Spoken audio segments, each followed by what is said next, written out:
esika bozami soki boza na moi bonjour soki boza na pokwa bonsoir ka esika oyo ekutamela bino kombo na ngai eza mimiso eza mbano ya liboso otala ngai mpe soki oza mbano ya liboso ovisite chaîne na ngai kobosa te na kolake kobosa te na kosabone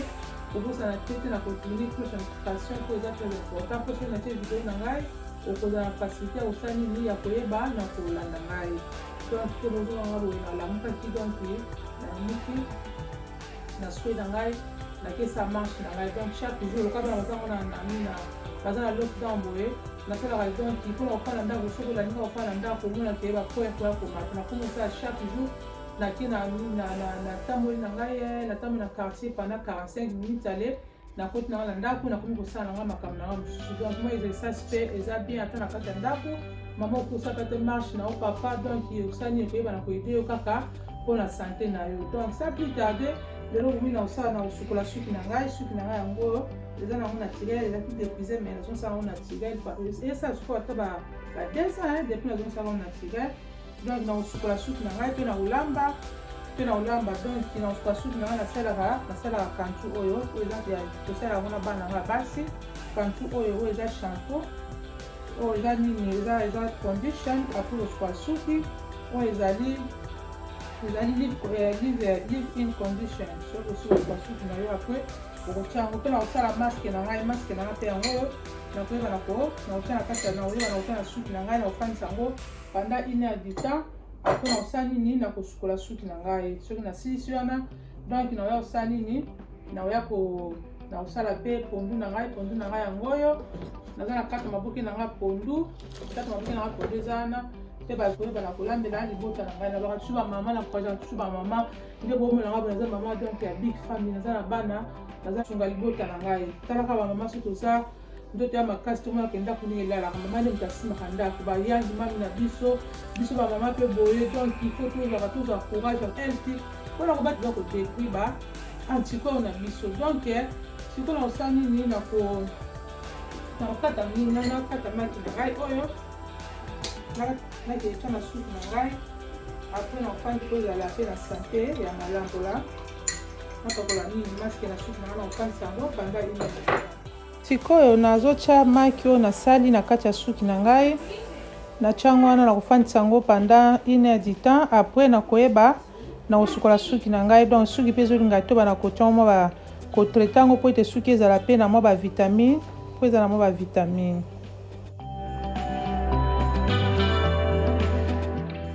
sikoyo nasi kotia banini maske na ngai na suki nde nasalaki maki na ngai wana nabandi soko kosukola nini kosukola ba vegetable na ngai donc il faut kosukola yango mpenza bien surtout poireau ezalaka na bazelo mingi jeune fille ntango oza kolamba pondu na oso kotia poireau bien ndembi ba vegetable na yo il faut make sure mpenza ke osukola yango bien po te pondu na yo ezala na zelo te na ba vegetable na ngai nyonso soki nasisi kotia kosukola ba vegetable na ngai na kokatakata yango apres soki na kati nakoyeba na kotia na kati na nzungu na ngai nga pondu nanga nalambaka natiaka kaka ba vegetable na ngai na kokata yango mike apres nasisi kotia na kati ya nzungu kala nde nazalaka konika mais sikoyo nakoma kaka nazwi ba vegetable nyonso na kotia na kati ya nzungu apres ntango ekotoka ekiti nde bomonaka nde ekobima kaka donc soki nasisi kokata ba vegetable na kosaisonne mipanzi na ngai apres kosaisonne mipanzi na ngai apres nakie kosukola suki donc biloko na ngai nakobela nango malembe mipanzi na ngai mpe na kosaisonne yango na kotika yango pendant 1 heure du temps donc natiki bino na video.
donc nazo continuer kaka kokata ka ba vegetable na ngai soki na siko kokata ba vegetable na ngai awa nyonso nakoyeba na kotia na kati ya nzungu na ngai donc après nakokanga na mufuniku naotia biloko ebele te na kati ya pondu na ngai naotia na kaka jimbo na mamungwa esi nango na mafuta na makorel na ngai na makorel na 3 makorel to na makorel mingi na pondu yango natiaka na pondu na ngai donc bolanda kaka video ndenge ezali kokende.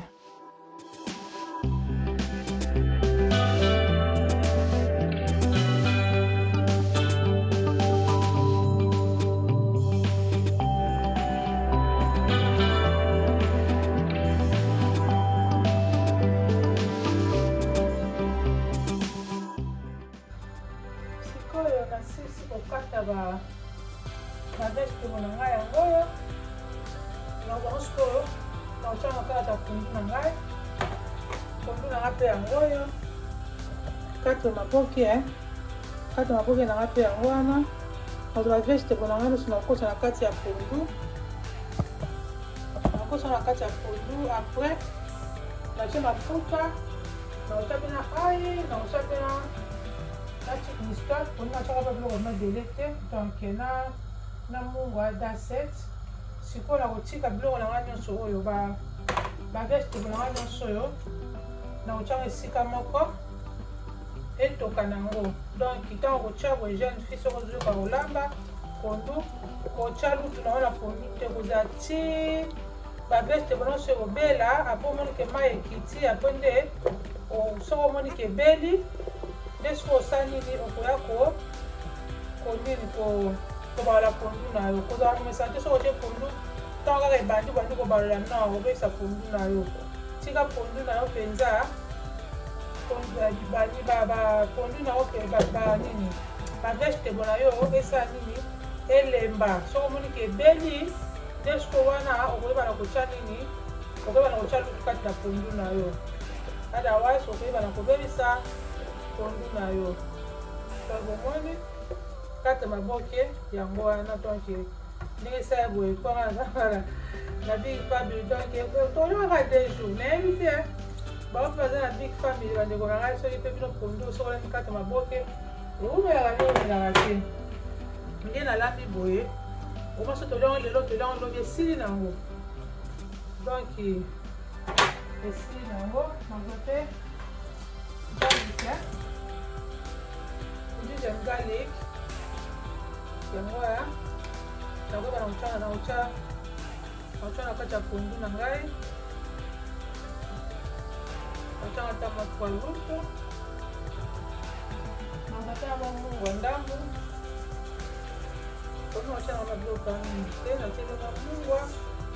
naotalaka soki ekoki te na mwasi yo moko oyeba nde nini okoyeba na bakisa mungwa na yo natie mpe na chicken stock oyo naotianga pata de lutu nawanomeka so na moi ke mungu ekoki te nakoyeba na kobakisa nani lisusu na mafuta na ngai pondu bana ngai natiaka na ngai biloko ebele na mapondu na ngai te natie na mafuta na ngai donc tokeba na mafuta bamama yo moko otalaka mesure ya biloko na yo natie mpe na mafuta na ngai donc soki pondu na ngai ekendi ebela nakotia makorel na ngai naza na makorel na ngai tomate sauce yango wana nakofungola yango nakotia na kati ya bol nakonika nakobeta wana nikiniki yango po ezala nakotia mibimba te po ezala nini ezala mwa poussière na kati ya pondu donc nakotia to aboite ya makorel oyo soki pondu na ngai ebeli donc yango naza kozipika soki natie mai mingi te soki nakoverifie kaka mai donc natie mwa mai ya moke kaka wana soki mai nanga ekiti après nakoyeba so nakobakisa ntango bavegetable nanga ezala nakoyeba nakokisa yango donc jeune fille kolamba eza base lambaka tolambaka moto na yo monte ezala nini natie pondu nanga na moto soki etoka sikoyo na ntame mipanzi na ngai na saisonne mipanzi na ngai na ofandisa yango ata pendant 1 heure du temps après na bana koso na kati ya four na ngai.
Oyo pondu na ngai yango oyo nalingi so natya lutu natyaki bavegetable nango likolo bomoi bavegetable nyonso ekoti na kati nanikaki yango te mai nyonso te ekoti na kati sikoyo naina bana sikoyo kobalola ntango ozolamba pondu na yo kotya na lutu te soki bavegetable nango nanu ebeli te oyo nyonso te ekotina nango yango moko donc naoza pe sikoyo nini mafoine na ngai nasi na smash yango pe comme ça nabwaka yango na kati ya pondu na ngai mafoine na ngai yango oyo nasilala na smash yango na fini yango mpo eza mpenza nini te naokosa na kati ya pondu ezalaka bien biso tosepelaka nango boye toliaka na biso pondu na biso totyaka makoen oyo ngebe natyaka pe makoen oyo ya mobesu na tokisi yango na beti yango apres nakotya na kati ya pondu na ngai donc jeune fille ozokola kolamba pondu soki oza kolamba koza presse ya kokotisa lutu te koza presse ya kokotisa lutu te tika nanu etotika yango etoki na banini etoki bavegetable na yo babiloko otyaki ya pondu etoki apres nde okosala nini okoyebana kotya lutu na yo yango na donc nazobalola pondu na ngai yango nazobala mposa mwa kamera mpo omona nazobalola apres nakotika yango so etokata mpo deja biloko nyonso ebeli nango deja nakotika yango etokata pendant 25 à 30 minutes epui pondu na ngai esani ekobela sikoyo inadita na ngai mpe koki sikoyo nasala nini nazwa sikoyo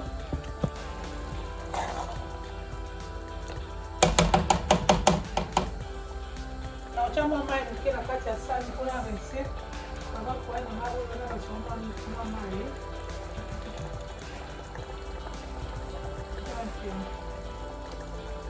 natie mwa mai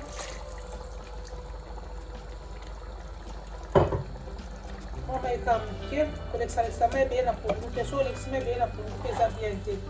donc fo osilvea kaka quantité ya mai na yo nini oyo oza kotia na kati ya pondu na yo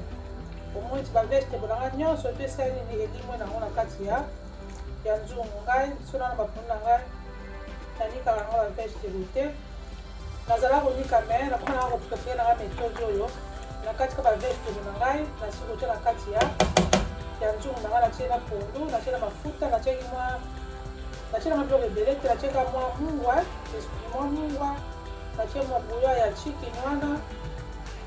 esili nango ti na mafuta na bavegetable na ngai natie mpe na macoen yango wana donki nazola bapondu na ngai nazipiki sikoyo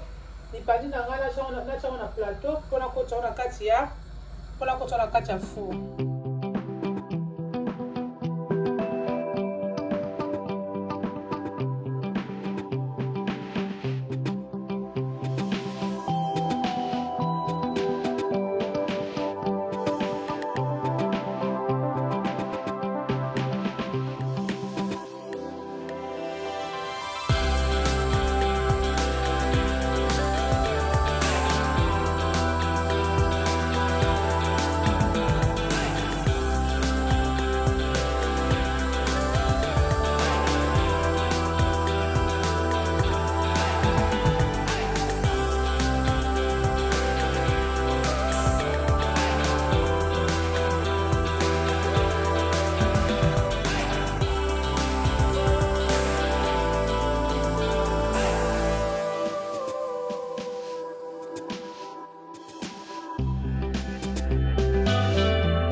sikoyo pondu na ngai yango ebeli nango omoni nti biloko nyonso to edindi nango na kati pondu yango wana ebeli donc bamama tolambela bana na biso bapapa bamama lambela mobali na yo jeune mama lambela bana na yo kolesaka bana biloko bakoya mingi te kela restaurant te biloko baata na yo mpenza olambi mpenza oke na supermarché osie biloko na yo olambeli bana na yo donc mpanzi nanga mpe yangoyo mpanzi toki nanga mpe yangoyo donc nakanga mofuniko na ngai na suki nanga mpe yango nango tosuka omoi suki nanga na sukoli mpona sukoli yango boye avant siko nalala nakota siko singa na okanga yango mpo esa nini etolobi na temps na ofungola mpo na peni yango mpo esembwama donc bamama fe tosukolaka suki na biso so na shampoo na yo donc 2 semaines osukoli suki na yo so okangi suki na yo mama kolingaka tomelaka na basuki suki so nde tolaka totokaka totambolaka totiaka baperike totiaka batisai tokanga basuki barasi na mitone etokaka donc il faut ozala tozala na bitite mama okangi suki na yo ofungoli nini osukoli suki na yo kaka ndenge wana omoniki po indispose mpe partenaire na yo te mpe mobali nango ozala na mbeki mposa nini po indispose te na banene nanga kolamba pondu nango nasalaki biloko nanga nyonso tu nalambi pondu na ngai donc ngai mpenza nalingaka donc cuisine nango nanga ndizaka office nanga mpenza lela nanga cuisine ngamona koti wana nasalisalisali nalambeli bana nanga nalambeli mobali na ngai tolie donc tozala bititi wana bamama ya kolambela bana na biso kolambela mobali na biso donc ekozala vraiment ekozala vraiment malamu po togarde la famille ya biso esanini ezala elfi na moi mpona na sukisi na ngai awa soki na video mosusu ezali na kozanga te na koya tokopartage lisusu donc soki okuta na video oyo partager vidéo, liker vidéo, commenter, et surtout s'abonner, des opportunités à s'abonner à nous kaka ti pe na ba vidéo c'est belé qui nous pour visionner ba on talate visionner ngo okozani ni ba ka plus ton amoni pour la suisse awa suki na moni suki na ngeza na naturel na personne c'est un suki naturel pour la mona qui ba diffuser doit ba neli ko katala suki on a des steaks na ngai na tika suki na ngai sa nini eza na naturel boye sima yango akwaka na lala na utasi kosinga na kokangakanga ngo na kangi yango mpona na ntongo ata na kofungola ezala nini enioloka mpona eba na kotenye suki na ngai donc namoni tosukisi na biso ya lelo na tie batiango banini ba oil mosu na kosala video ya banini ba oil nasangisaka mpona kotia na suki na ngai mpo te suki ngai esa nini eyeba na kozala na vitamine na bana nanga tosala na bana nanga basi tosala donc nalingi bilo mingi babone na ngai nyonso te ezala ya kala oyo ezala ya sika nalingi bilo mingi moko batujur na kosapote so na mingi kaka ti kosa nini ekende toujours liboso donc napesi mo kaka babai